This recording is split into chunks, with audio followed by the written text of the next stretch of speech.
오늘은 다윗의 이야기 중에서 에피소드를 하나 찾아서 나누고자 합니다. 제목은 하나님의 방법과 사람의 방법이라는 주제로 말씀을 나누고자 합니다. 말씀은 사무엘하 6장 3절에서 11절 보시겠습니다. 제가 낭독하겠습니다. 그들이 하나님의 궤를 새 수레에 싣고 기브아에 있던 아비나답의 집에서 그 궤를 가지고 나오는데 아비나답의 아들들인 우사와 아히오가 그 새 수레를 모니라. 그들이 기브아에 있던 아비나답의 집에서 하나님의 궤를 가지고 나오며 그것과 함께 할 때에 아히오는 궤 앞에서 가고 다윗과 이스라엘의 온 집은 전나무로 만든 온갖 종류의 악기 곧 하퍼와 비파와 작은 북과 코넥과 심벌주로 주 앞에서 연주하니라. 그들이 나곤의 타작마당에 이르렀을 때에 소들이 하나님의 궤를 흔들므로 우사가 그 궤로 자기 손을 내밀어 그 궤를 붙들었더니 주의 분노가 우사를 향해 타올라 하나님께서 그의 잘못으로 인하여 그를 거기서 치심에 그가 거기서 하나님의 궤 옆에서 죽으니라. 주께서 우사를 찢으셨으므로 다윗이 기쁘게 여기지 아니하니라. 그가 그곳의 이름을 베레스 우사라 하니 이날까지 이르니라. 그날에 다윗이 주를 두려워하여 이르되 주의 궤가 어찌 내게로 오리요 하고 이에 주의 궤를 옮겨 자기에게로 곧 다윗의 도시 안으로 가져가려 하지 아니하고 궤를 옆으로 돌려 가드 사람 오벳 에돔의 집으로 가져갔으므로 주의 궤가 가드 사람 오벳 에돔의 집에 석 달 동안 머물렀고 주께서 오벳 에돔과 그의 온 집안에게 복을 주셨더라. 다윗의 이야기들 중에서 언약궤를 이제 예루살렘으로 가져오게 되는 배경을 이야기를 하고 있습니다. 그가 언약궤를 예루살렘으로 가지고 올 때 일어난 사건인데 언약궤는 이스라엘 백성들에게 매우 중요한 것입니다. 하나님께서 이스라엘 백성들과 같이 계심을 상징하는 이 기물입니다. 언약궤는 또한 구약 성경에서 그리스도를 나타내는 가장 훌륭한 상징물입니다. 이것은 상자 모양을 하였습니다. 130cm 길이에 높이 80cm 그리고 80cm 폭의 시팀나무로 만든 상자입니다. 그리고 안과 밖을 금으로 덮어서 나무는 보이지 않습니다.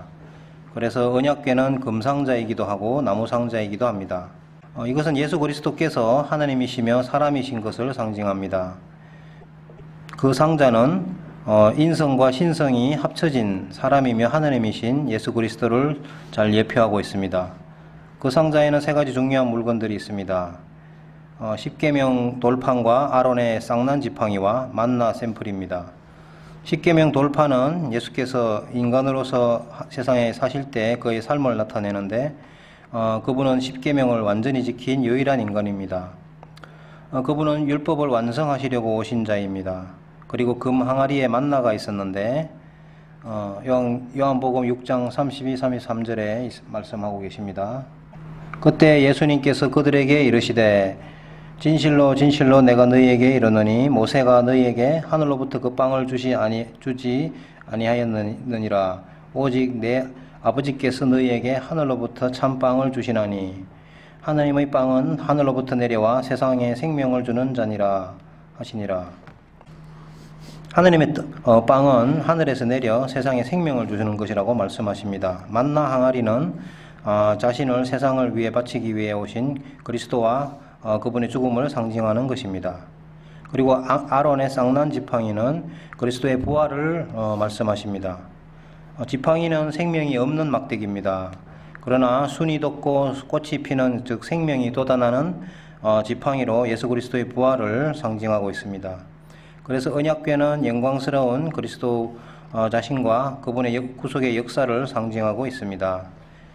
그리고 그것이 전부다가 아니고 금으로 만든 언약궤에 뚜껑이 있는데 속죄소라고 불렸습니다. 언약궤는 장막 안에서 가장 찬란하게 장식된 성물입니다. 금 세공자인 바자렐에게 성령의 권능이 특별히 임하여 아름다운 언약궤와 속죄소를 만들었습니다. 속죄소 위에는 2명의 그룹이 날개를 펼치고 서 있는데 이것 역시 금으로 만들었습니다. 그룹의 날개 사이로 속죄소에 뿌려진 피를 볼 수 있는데 그리스도께서 우리들을 위해 흘리신 보혈의 피를 상징하며 그리스도께서 우리들의 죄를 위해 흘리신 그 피를 상징하여 거룩하신 하나님께서 그분의 피로 인해 우리들에게 화목해 하는 이런 관계를 회복하였습니다. 언약궤를 통해서 가장 영광스러운 그리스도의 사진을 볼 수 있습니다. 다윗의 생애에서 가장 원하는 욕망은 언약궤를 보관할 수 있는 성전을 건축하는 것입니다. 그가 여부스 족속으로부터 예루살렘을 점령했을 때 그는 그곳을 수도로 만들고 하나님의 성전을 그곳에 지을 것을 결심했습니다. 그리고 다윗이 예루살렘을 특별한 도시로 선택하기 전에 하나님께서는 오래전에 그와 같이 말씀을 하였습니다. 하나님께서는 이스라엘 백성들이 아직 광야를 헤매고 있을 때 모세에게 말씀하십니다. 신명기 16장 16절 너희 중 모든 남자는 1년 3차 곧 무교절과 칠칠절과 초막절에 네 하나님 여호와의 택하신 곳에서 여호와께 보이되 빈손으로 여호와께 보이지 말고 하나님께서 택하신 곳이 예루살렘이었습니다. 다윗은 하나님의 마음을 닮은 자라고 하였습니다. 다윗의 선택이 하나님의 선택이었고 하나님의 선택이 다윗의 선택이었습니다. 그가 도시를 점령하게 되자 다윗의 큰 욕망은 언약궤를 가지고 오는 것이었습니다. 40여 년 전 사사시대 엘리 제사장 때에 블레셋에게 언약궤를 빼앗겼습니다. 그 후에 블레셋에게 언약궤로 인해 갖은 재난과 파괴를 가져오게 되자 블레셋은 언약궤를 다시 이스라엘에게 돌려주게 되었습니다. 예루살렘의 서쪽 13km 떨어진 기앗 여아림이라는 작은 마을에 안치되었습니다. 그리고 아비나답의 집으로 옮겨서 20년간을 거기에 있었습니다. 다윗은 언약궤를 예루살렘으로 가지고 올 것을 언제나 원하고 있었습니다. 사울 왕 때는 생각지도 않았으며 아마도 잊어버리고 있었을 것입니다. 이것은 하나님을 향한 다윗의 마음을 볼 수 있는 사건입니다. 다윗은 하나님을 사랑했으며 하나님의 뜻을 따르기를 간절히 원했습니다. 언제나 하나님을 갈망했습니다. 우리들은 어떠한 마음을 가지고 그와 같이 경배를 드리는가요? 어떠한 마음을 가지고 찬양을 드리는가요? 기도할 때, 말씀을 들을 때 우리들의 마음의 상태는 어떠한가요? 부르심을 받은 자는 많으나 택함을 받은 자는 적다고 말씀하셨는데 많이 부르심을 받았는데 대부분은 너무나 차가워서 얼어버린 상태인 것 같습니다. 다윗은 하나님을 절실히 사랑하는 마음을 가진 자입니다. 시편 138편입니다. 내가 온 마음으로 주를 찬양하며 신들 앞에서 노래로 주를 찬양하리이다. 다윗은 적당히 하나님을 섬기는 자가 아니었습니다. 모든 것을 다 가지고 주님을 섬기는 자였습니다. 역시 시편 108편 1절입니다. 오 하나님이여 내 마음이 확정되었사오니 내가 노래하고 내 영광으로 찬양을 드리리이다. 하나님을 향한 그의 마음은 정해졌으며 주위의 사람들은 어떻게 생각하든지 하나님을 향한 그의 마음에는 변함이 없었습니다. 시편 103편 1, 2절입니다. 오 내 혼아 주를 찬송하라. 내 속에 있는 모든 것들아 그분의 거룩한 이름을 찬송하라. 오 내 혼아 주를 찬송하며 그분의 모든 은택을 잊지 말지어다. 이것이 변함없는 다윗의 마음이었습니다. 물론 다윗은 하나님께서 조그마한 상자의 안에 계신다는 미신적인 생각을 가진 것은 아닙니다. 시편 123편 1절에 오 하늘들에 거하시는 주여 내가 주께로 내 눈을 드나이다. 다윗은 하나님께서 하늘에 계심을 알고 계셨습니다. 언약궤는 하나님께서 그들과 같이 계심을 나타내는 표시입니다. 언약궤 위에 하나님의 영광이 있었습니다. 그러나 블레셋에게 뺏겼을 때 그 영광이 떠났습니다. 다윗이 언약궤를 예루살렘으로 가져오는 그날 전 음악대를 다 동원하여 언약궤를 맞이하였습니다. 사무엘하 6장 5절에 다윗과 온 이스라엘 온 집은 전나무로 만든 온갖 종류의 악기 곧 하프와 비파와 작은 북과 코넥과 심벌주로 조합해서 연주하니라. 이것이 그의 생애의 최대의 사건이었습니다. 그러나 심각한 사고로 인해 그 축제에 먹칠을 하게 된 일이 일어났습니다. 6장 7절에 주의 분노가 웃사를 향해 타올라 하나님께서 그의 잘못으로 인하여 그를 거기서 치심해 그가 하나님의 궤 옆에서 죽으니라. 하나님께서 웃사를 죽이셨습니다. 그러나 이것은 인간의 생각에는 하나님께서 너무 지나치신 것 같다. 웃사는 언약궤가 넘어지지 않게 하려고 한 것밖에 없다라고 생각할 수 있습니다. 그러나 하나님께서는 진노하셔서 그를 죽였습니다. 다윗은 모든 축제를 중단시키고 언약궤를 가드 사람 오벳 에돔의 집에 두게 하였습니다. 그 장소를 이제 베레스 우사라고 칭하면서 오늘까지 이렇습니다. 주께서 우사에게 심한 형벌을 내렸고 다윗은 그것을 좋아하지 않았습니다. 다윗이 이제 오히려 두려워하여 그날의 여호와를 두려워하여 여호와에게가 어찌 내게로 오리요 하고, 다시 말하면 내가 하나님을 위해 옳은 일을 하려고 했는데 하나님께서 어떻게 이렇게 하실 수가 있는가. 다윗은 내심 화가 났으며 또한 하나님을 향한 두려움으로 가득 찼습니다. 우사가 어떠한 심각한 잘못을 저질렀다고 생각하는가요? 무슨 큰 죄를 지었기에 하나님께서 그를 죽이셨는가요? 하나님께서는 일찍이 언약궤를 어떻게 운반하라고 모세에게 분명히 말씀을 했습니다. 즉 언약궤는 하나님께서 말씀하시는 대로 운반해야 됩니다. 이것은 자연 법칙과 같습니다. 예를 들면 아무리 예수님을 잘 믿어도 절벽 위에서 높은 데서 실족사하면 죽게 됩니다. 아무리 하나님을 위한 것이라도 하나님의 법칙에 어긋나면 안 되게 되는 것입니다. 하나님의 말씀은 법칙으로서 지켜져야 됩니다. 언약궤에 대한 하나님의 첫 번째 법칙은 레위, 즉 레위 족속만이 장막에서 하나님을 섬기고 언약궤를 운반할 수 있습니다. 우사는 레위인이었습니다. 그 요구는 충족되었습니다. 그러나 하나님께서는 장막과 기물에 대해서 상세한 법칙을 주었습니다. 민수기 4장 15절에 진영이 앞으로 나아갈 때에 아론과 그의 아들들이 성소와 성소의 모든 기구 덮는 것을 끝마치거든 그 뒤에 고핫의 아들들이 와서 그것을 나를지니라. 그러나 그들이 거룩한 것은 아무것도 만지지 말지니 그들이 죽을까 염려하노라. 회중의 성막에 있는 이것들이 고핫의 아들들이 나를 지민이라. 레위 자손 중에서도 고핫 자손들이 장막 내 기구를 메고 움직이는 책임이 주어졌습니다. 그러나 그들은 장막 안에서 섬기는 일은 또 할 수 없습니다. 그래서 그들은 언약궤를 만질 수가 없습니다. 민수기 7장 9절에 고핫의 아들들에게는 아무것도 주지 아니하였으니 이는 그들에게 속한 일 곧 성소에서 섬기는 일이 그들의 어깨로 나르는 것이기 때문이더라. 그 7절 9절에 이스라엘의 지파의 족장들이 예물을 가지고 왔는데 그 예물 중에는 레위인들을 위한 구루마도 있었습니다. 그러나 고핫 자손에게는 구루마가 분배되지 않았습니다. 고핫 자손에게는 주지 않았으니 그들의 성소의 직임은 어깨로 메고 날라야 한다는 것입니다. 다윗이 언약궤를 가지고 올 때 언약궤를 구루마에 실러 날랐습니다.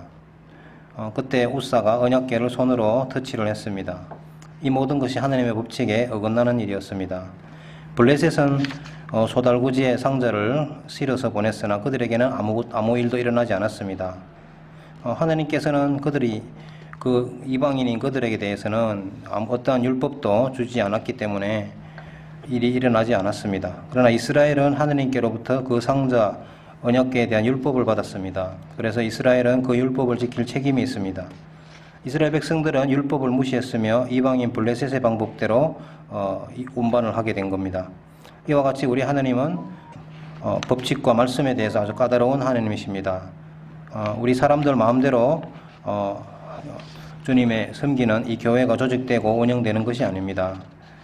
다윗은 후에 그의 잘못을 알았고 올바른 방법으로 다시 언약궤를 가져오게 하였습니다. 역대상 15장 2절입니다. 그때 이르되 레위 사람들 외에는 아무도 하나님의 궤를 나를 수 없나니 그들을 주께서 택하사 하나님의 궤를 나르고 그 영원토록 그분을 섬기게 하셨느니라 하니라. 다윗은 이렇게 옮겨야 되는 사실을 그 사고 시점에는 몰랐습니다. 다윗이 하나님의 방법을 깨달은 후에 하나님의 방법으로 언약궤를 예루살렘으로 가지고 왔습니다. 이것은 아주 중요한 교훈입니다.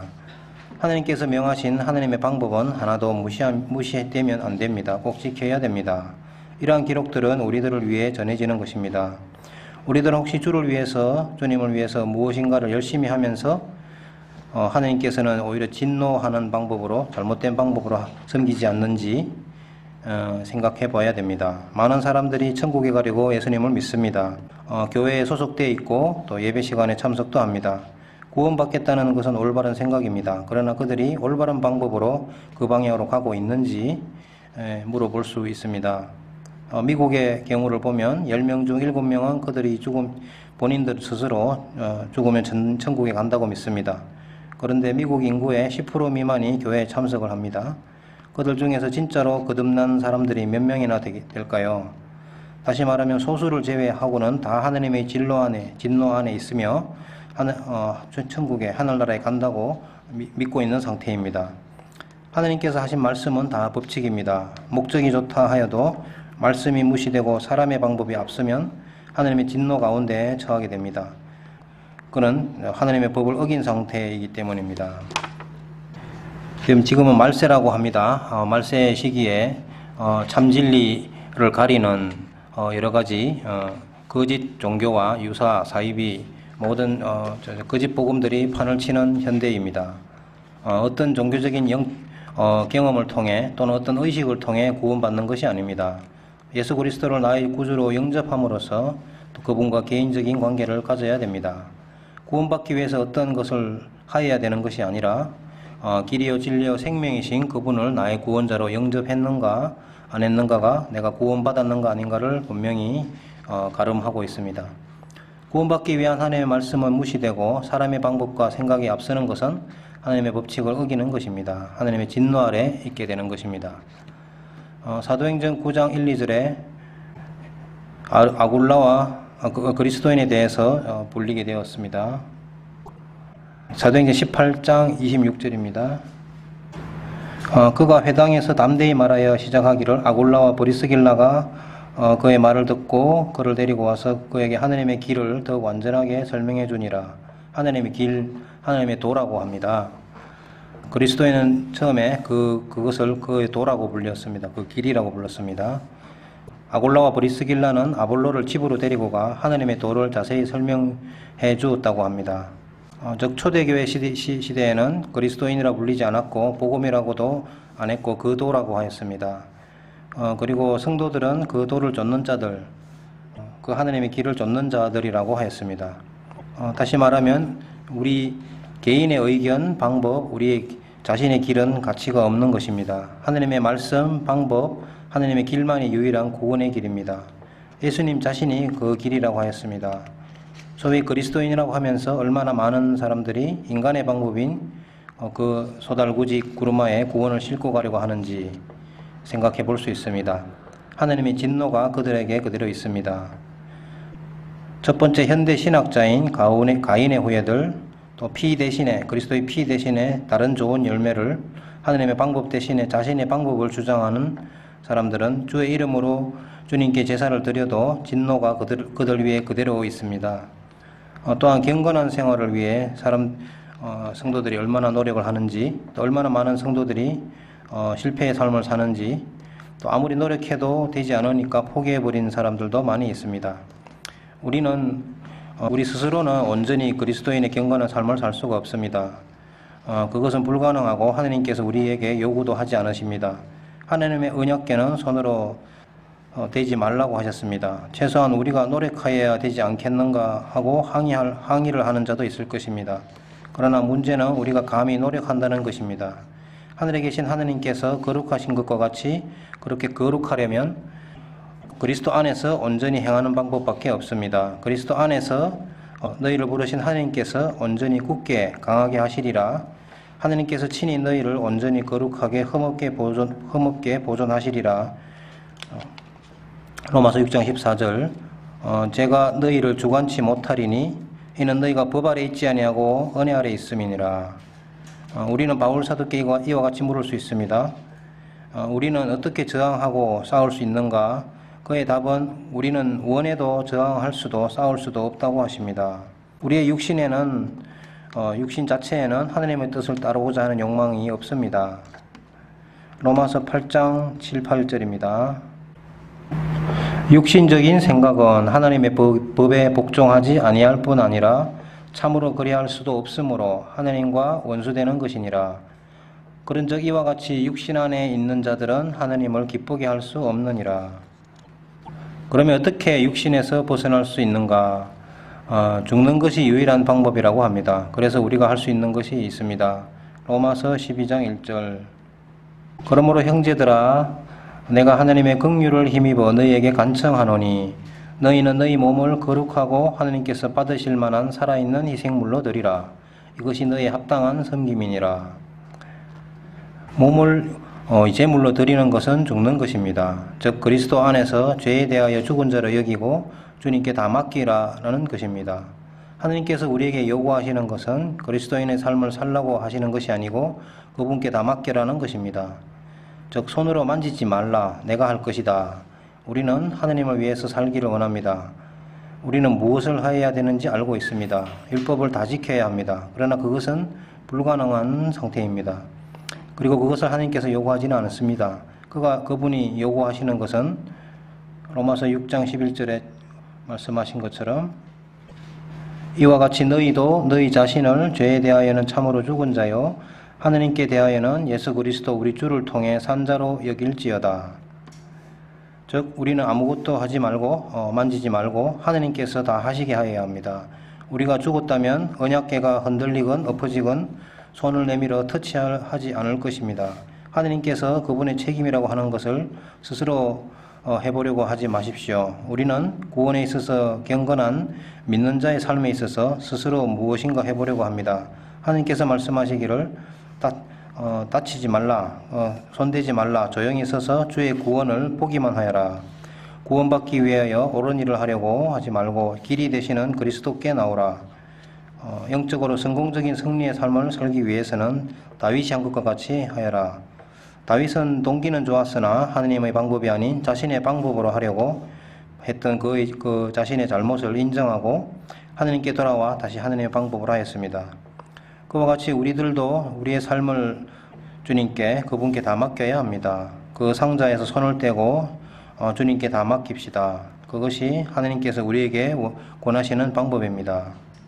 마지막 말씀입니다. 로마서 12장 1절. 그러므로 형제들아 내가 하느님의 긍휼을 힘입어 너희에게 간청하노니 너희는 너희 몸을 거룩하고 하느님께서 받으실 만한 살아있는 희생물로 드리라. 그것이 너희의 합당한 섬김이니라. 그것이 하느님의 방법입니다. 하느님의 법칙을 어기며 사는 자가 되지 말고 온전히 하느님의 방법대로 우리 자신을 드리는 삶을 살기를 바랍니다. 감사합니다. 제가 기도하고 아침 예배 마치겠습니다. 천지와 만물과 온 우주를 창조하신 아버지 하나님, 저희를 하나님의 영과 그 속성을 본받아 흙으로 저희를 지으시고 하나님과 교제케 하였으나 저희의 죄로 말미암아 영원히 하나님과 단절되고 또 하나님의 낯을 뵐 수 없는 저희를 긍휼히 여기사 우리 주 예수 그리스도를 보내셔서 주님의 보혈로 말미암아 또 새롭게 씻기고 저희의 죄를 속죄하고 하나님께로 담대히 나아갈 그러한 구속의 놀라운 계획을 주심을 감사를 드립니다. 하나님은 언제나 오늘이나 항상 신실하신 바 참 육신 안에 있는 저희는 참으로 성실치 못하여 저희의 생각대로 하나님께 나아가려 하고 또 잘못된 방법으로 사람을 대하며 또 세상 속에 거할 때 주님께서는 온전한 말씀으로 저희를 가르침을 주시고 또 하나님의 말씀 가운데 저희를 인도하도록 우리 내주하시는 성령님을 주셔서 항상 저희가 말씀에 비추어 하나님의 길들을 올바로 걸어갈 수 있도록 주님과 동행할 수 있기를 원합니다. 아버지 하나님, 세상은 갈수록 악해져 가며 그 끝을 모를 정도로 악함과 모든 공중의 권세 잡은 자의 흑암이 창궐함을 보옵니다. 그러나 빛 대신 주 오직 밝음 가운데 승리하신 우리 주님을 그 권능을 힘입어 우리를 온전히 주님께 맡기고 이 세상 삶 가운데 말씀의 갑옷을 입고 담대히 나아가는 주님과 동행하는 삶을 끝까지 영위할 수 있도록 저의 믿음과 또 연약함을 돌보아 주시기를 원합니다. 함께하는 지체들 또 저희 자녀들 아직도 또 복음을 온전히 알지 못하는 그 사람들을 좀 온전히 저희를 도구로 사용하셔서 복음의 통로로 주님의 말씀이 역사하는 그러한 작은 등불로 사용해 주시기 원합니다. 새해 오늘 한 해도 더욱 끝까지 주님의 길을 잘 걸어갈 수 있도록 함께 해주시고 이 시간 말씀 가운데 많은 은혜를 더하여 또 한 주를 또 능력 가운데 살아갈 수 있도록 함께 해주시옵소서. 모든 거 예수님 이름으로 기도합니다.